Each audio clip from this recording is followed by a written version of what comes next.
Assalamualaikum warahmatullahi wabarakatuh, sahabat, dan pada yang beragama lain kami ucapkan selamat siang. Kali ini tetap bersama kami tim Serikat Media Siber Indonesia Kabupaten Tulang Bawang Barat, Provinsi Lampung. Saya sendiri Mukaddam mengajak Anda untuk bersama berbincang untuk mengetahui perkembangan di Badan Pengelolaan Pajak dan Retribusi Kabupaten Tulang Bawang Barat bersama Sekretaris yaitu Pak Ainuddin Salam. Selamat siang Pak Ainuddin. Selamat siang Pak Mukaddam, Pak Subur. Mohon maaf Pak Ainuddin, sudah seberapa lama Pak Ainuddin menjabat sebagai Kepala Badan Pengelolaan Pajak dan Retribusi Daerah Kabupaten Tulang Bawang Barat ini? Kami perlu tahu apa yang dilakukan untuk kemudahan-kemudahan yang diberikan kepada masyarakat sebagai pelayanan dari BPPRD ini. Terima kasih Pak Mukaddam. Pertama, terima kasih atas kunjungannya ke kantor kami, Badan Pengelola Pajak dan Retribusi Daerah Kabupaten Tulang Bawang Barat.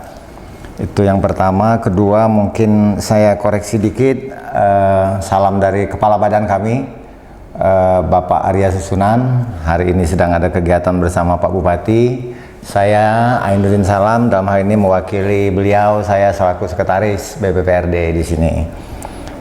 Kalau tadi ditanyakan sudah berapa lama, sebetulnya saya kalau jabatan di BPPRD ini dengan pimpinan, dengan kepala badan baru 3 bulan lah gitu. Karena sebelumnya saya sekretaris di Badan Pengelola Keuangan dan Aset, Bapak Arya Susunan sebelumnya adalah sekretaris DPRD Kabupaten Tulang Bawang Barat.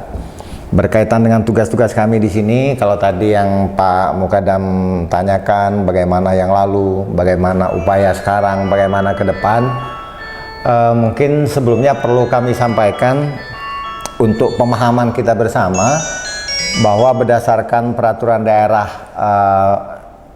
yang mengatur tentang struktur organisasi BPPRD, BPPRD ini mempunyai fungsi sebagai koordinator pengelola pajak dan retribusi daerah. Dalam fungsinya sebagai koordinator, kami menangani 2 hal, menangani pajak daerah dan retribusi daerah. Pajak daerah kita sesuai Perda nomor 1 tahun 2012 tentang pajak daerah, kita mempunyai 12 jenis pajak daerah. Namun di Tulang Bawang Barat ini dari 12 pajak yang menjadi kewenangan daerah itu kita cuman ada 9 yang ada potensinya di TBB. Sisanya seperti burung walet dan sebagainya kita kebetulan nggak ada potensinya di sini. Retribusi daerah kita mempunyai sekitar 12 jenis retribusi daerah. Retribusi daerah itu dalam penarikannya kami dibantu oleh OPD-OPD atau SKPD yang membawahi pengelolaan retribusi daerah. Kaitan dengan target, kita bersyukur semenjak awal berdiri Tubaba, kita dari tahun ke tahun PAD kita meningkat seiring dengan perkembangan Kabupaten Tulang Bawang Barat. Seperti tahun lalu misalnya di tahun 2020 kita mempunyai target sebesar 18,1 miliar, itu kita tercapai lah gitu. Tercapai bahwa bahkan ada beberapa sektor kita yang melampaui gitu. Di tahun 2021 di era 2021 ini kita mempunyai target sebesar 23,7 miliar. 23,7 miliar terdiri dari pajak daerah kita ada 18,3 miliar dan retribusi kita ada 5,4 miliar. Nah, di sini yang perlu kami tegaskan bahwa untuk pemahaman kita bersama, pemahaman kepada masyarakat, bicara pajak dan retribusi ini kita tidak hanya bicara tentang uang, bagaimana menarik dana dari masyarakat, karena memang pemerintah ini tidak boleh juga dia berbisnis kepada rakyatnya, kepada masyarakatnya. Tapi pajak dan retribusi ini lebih penting dari itu, dia ada unsur edukasi kepada masyarakat bahwa masyarakat punya hak untuk menuntut pembangunan dari pemerintah, tapi masyarakat juga punya kewajiban kepada negara. Nah, jadi kalau melihat pajak retribusi dengan nilai yang mungkin puluhan ribu, ratusan ribu, belas-belasan ribu, sebenarnya kita jangan terpaku dengan angka puluhan ribunya itu. Tapi makna dari puluhan ribu itu ada makna edukasi, pendidikan kepada warga negara, bahwa kalau saya sebagai warga negara hidup di bumi yang bernama Indonesia ini, saya punya kewajiban kepada negara dalam bentuk pajak bumi dan bangunan, misalnya pajak usaha dan seterusnya. Angkanya itu relatif, seiring dengan perkembangan daerah, perkembangan dari pedesaan menjadi perkotaan, otomatis nanti angkanya bergerak dengan sendirinya. Yang jelas pajak dan retribusi ini konsepnya tidak untuk memberatkan masyarakat itu. Nah, kaitan dengan target-target kami di 2021 sebesar 23,7, kembali saya garis bawahi, jangan lihat angka 23,7-nya gitu. Nah, gitu. Kami BPPRD optimis lah. Kalau bicara tercapai enggak, kami optimis. Karena kami yakin kesadaran masyarakat Tulang Bawang Barat ini bagus gitu. Kesadaran masyarakat Tulang Bawang Barat.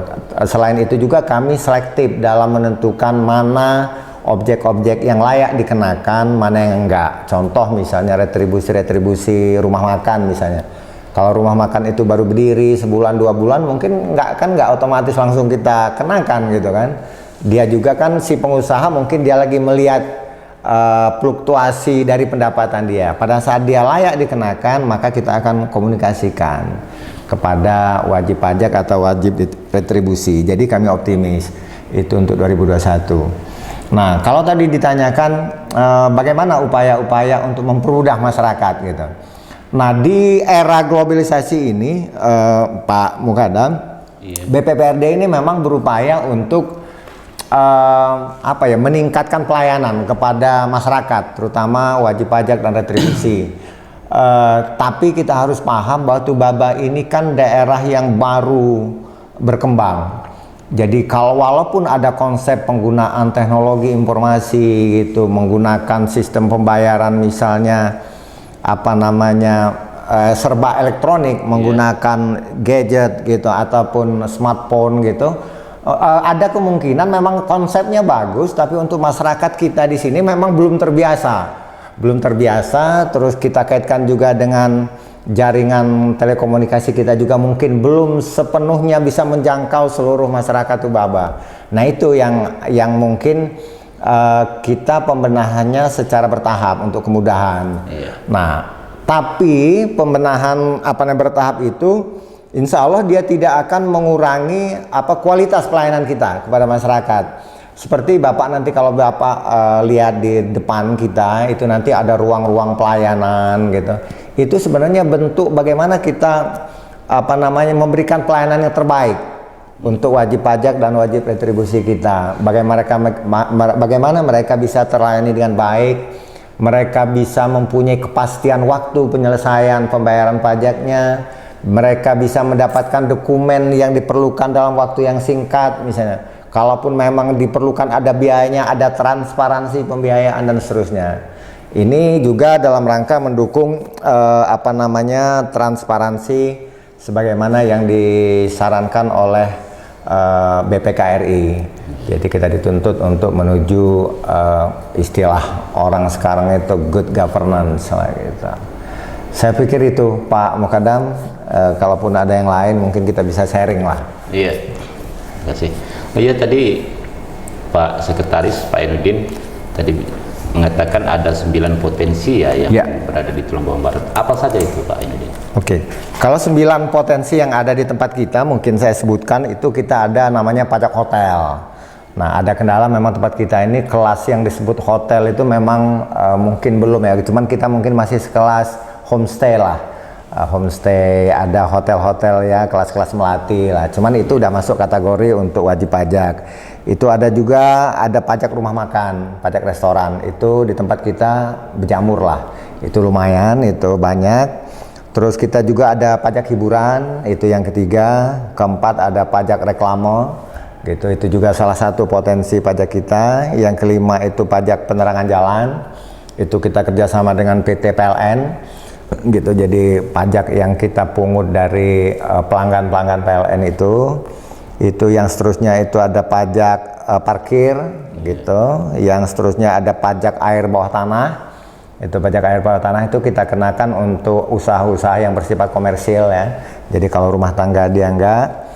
Terus ada pajak bumi dan bangunan, itu yang ke-8. Terus yang ke-9 kita ada BPHTB, biaya perolehan hak atas tanah dan bangunan. Itu ada 9 jenis pajak kita. Oke. Terima kasih Pak Ainuddin. Sama-sama Pak Mokadam. Terima kasih. Baiklah pemirsa yang budiman, demikian tadi kita bersama Sekretaris BPPRD Kabupaten Jombang Barat yang telah memaparkan banyak hal tentang tentang penghasilan maupun apa upaya yang akan dilakukan dan kemudahan-kemudahan yang diberikan kepada masyarakat di Kabupaten Jombang Barat. Demikian kami akhiri. Wassalamualaikum warahmatullahi wabarakatuh. Waalaikumsalam warahmatullahi wabarakatuh.